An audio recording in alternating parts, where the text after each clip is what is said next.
நாங்க இலவசம் தருவோம், அதை தருவோம், இதை தருவோம், வாய்க்கு வந்ததெல்லாம் விட்டடிக்காம நம்ம ஆட்சியில எல்லாருக்கும் நிரந்தரமான வீடு இருக்கணும். ஒவ்வொரு வீட்டுக்கும் ஒரு மோட்டார் சைக்கிள் வாகனம் உறுதியா இருக்கணும். காரும் தான் லட்சியம்.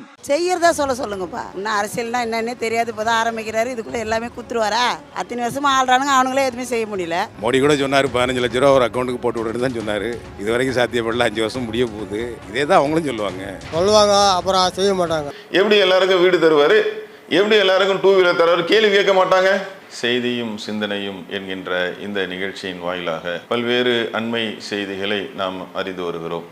அதனுடைய தொடர்ச்சியாக இன்றைய தினம் நாம் பார்க்க இருக்கக்கூடிய செய்தி, அண்மையில் தமிழக வெற்றி கழகத்தின் தலைவர் விஜய் அவர்கள் காஞ்சிபுரத்தில் நடைபெற்ற ஒரு நிகழ்ச்சியிலே மக்களை எல்லாம் சந்தித்து பல்வேறு செய்திகளை அவர் சொல்கிறார். நாங்கள் ஆட்சிக்கு வந்தால் ஒவ்வொரு குடும்பத்திற்கும் கன்ஃபார்ம் வீடு நாங்கள் கொடுப்போம், ஒவ்வொரு குடும்பத்திற்கும் 2 சக்கர வாகனம் 2 வீலர் நாங்கள் கொடுப்போம் என்றெல்லாம் அவருடைய அந்த உரையில் குறிப்பிடுகிறார். நம்ம ஆட்சியில நான் கொஞ்சம் அதை சொல்லணும்னு ஆசைப்படுறேன். எல்லாருக்கும் நிரந்தரமான வீடு இருக்கணும். ஒவ்வொரு வீட்டுக்கும் ஒரு மோட்டார் சைக்கிள் வாகனம் உறுதியா இருக்கணும். காரும் தான் லட்சியம்.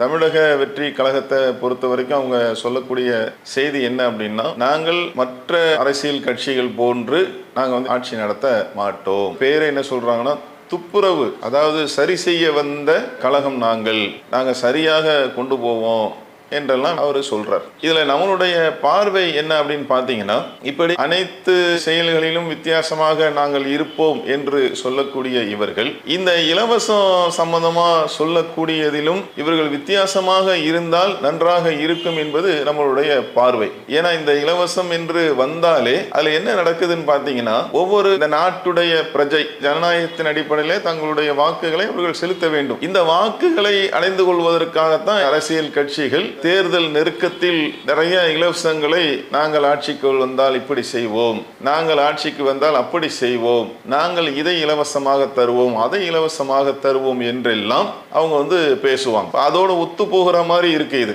அது மாத்திரம் இல்லாமல், ஏன்னா இவங்க எல்லாத்திலையும் வித்தியாசம் அப்படின்னு சொல்றாங்கல்ல, இதுலயும் வித்தியாசம் காட்டணும், அதுக்காகத்தான் நம்ம சொல்றோம். அது இல்லாம ஒரு ஜனநாயக கடமையை ஆற்ற வேண்டிய அந்த நாட்டுடைய பிரஜை அவருக்கு இந்த மாதிரி ஆசை வார்த்தை சொல்றது இருக்குல்ல, நான் அதை தருவேன் இதை தருவேன், இந்த நடைமுறை என்பது சரியில்லாதது. நம்மளுடைய கருத்து என்ன அப்படின்னா, யார் வந்தால் இந்த நாடு நன்றாக இருக்கும், இந்த நாட்டில் உள்ள அனைத்து மக்களையும் ஒன்றாக அனைவரையும் சரியான முறையில ஒரே கண்ணோட்டத்தில் பார்த்து ஆட்சி நடத்தக்கூடியவர்கள், இந்த நாட்டில் இருக்கக்கூடிய அனைத்து